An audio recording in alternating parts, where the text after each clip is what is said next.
Chapter 15. The Emperor's Tin Castle. The grounds around Nick Chopper's new house were laid out in pretty flower beds, with fountains of crystal water and statues of tin representing the Emperor's personal friends. Dorothy was astonished and delighted to find a tin statue of herself standing on a tin pedestal at a bend in the avenue leading up to the entrance. It was life-size, and showed her in her sunbonnet with her basket on her arm, just as she had first appeared in the Land of Oz. "Oh, Toto, you're there too!" she exclaimed. And sure enough, there was the tin figure of Toto, lying at the tin Dorothy's feet. Also, Dorothy saw figures of the Scarecrow, and the Wizard, and Ozma, and of many others, including Tik-Tok. They reached the grand tin entrance to the Tin Castle, and the Tin Woodman himself came running out of the door to embrace little Dorothy and give her a glad welcome. He welcomed her friends as well, and the Rainbow's Daughter he declared to be the loveliest vision his tin eyes had ever beheld.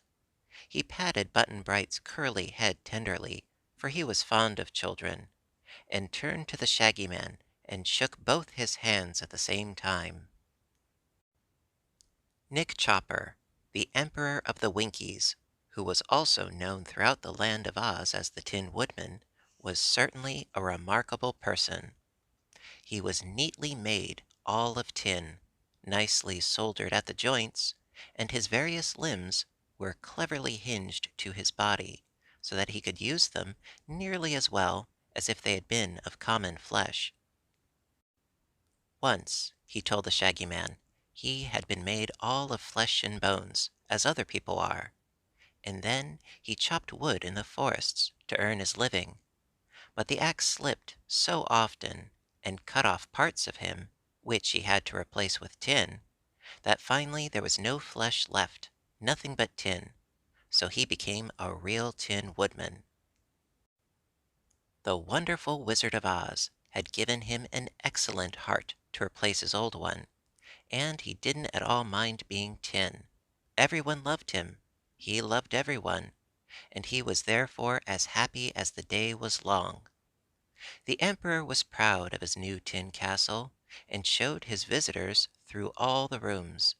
Every bit of the furniture was made of brightly polished tin, the tables, chairs, beds, and all. Even the floors and walls were of tin. "I suppose," said he, "that there are no cleverer tinsmiths in all the world than the Winkies. It would be hard to match this castle in Kansas, wouldn't it, little Dorothy?" "Very hard," replied the girl gravely. "It must have cost a lot of money," remarked the Shaggy Man. "Money? Money in Oz?" cried the Tin Woodman. "What a queer idea! Did you suppose we are so vulgar as to use money here?" "Why not?" asked the Shaggy Man. "If we used money to buy things with, instead of love and kindness and the desire to please one another, then we should be no better than the rest of the world," declared the Tin Woodman. "Fortunately, money is not known in the Land of Oz at all. We have no rich and no poor.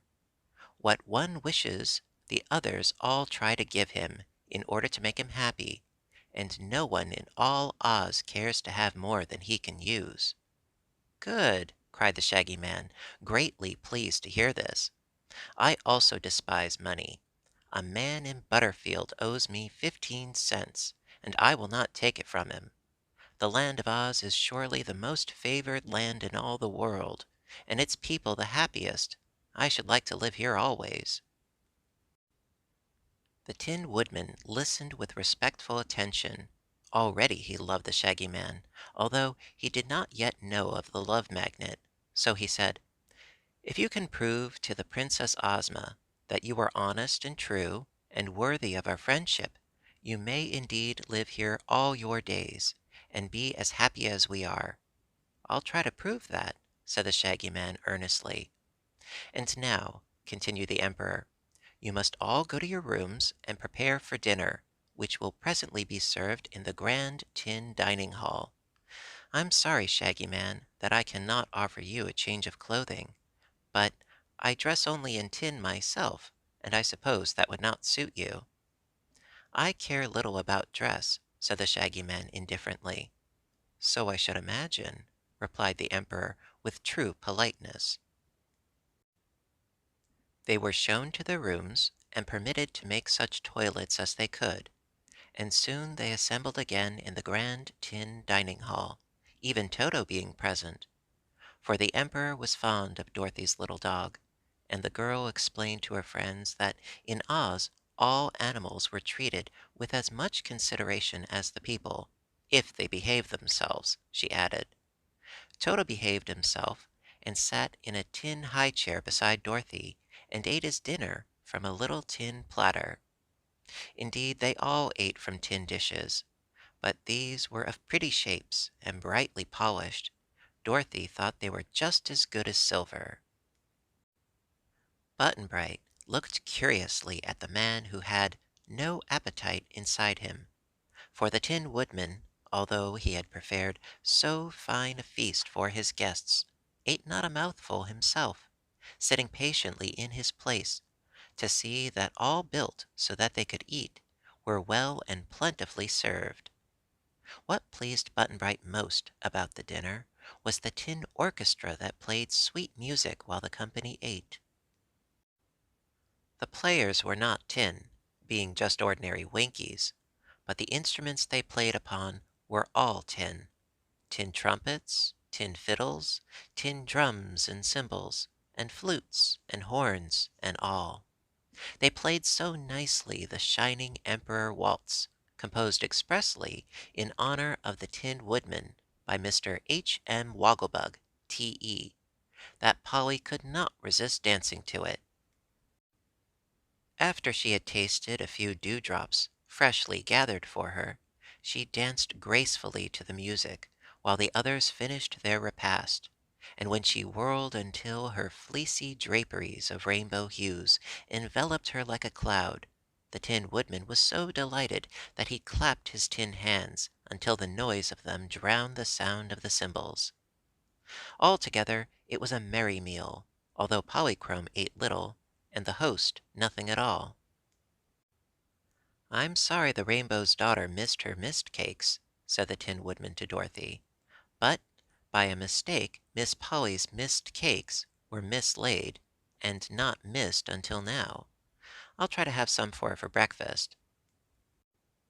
They spent the evening telling stories, and the next morning left the splendid tin castle and set out upon the road to the Emerald City. The Tin Woodman went with them, of course, having by this time been so brightly polished that he sparkled like silver. His axe, which he always carried with him, had a steel blade that was tin plated, and a handle covered with tin plate beautifully engraved and set with diamonds. The Winkies assembled before the castle gates and cheered their Emperor as he marched away, and it was easy to see that they all loved him dearly.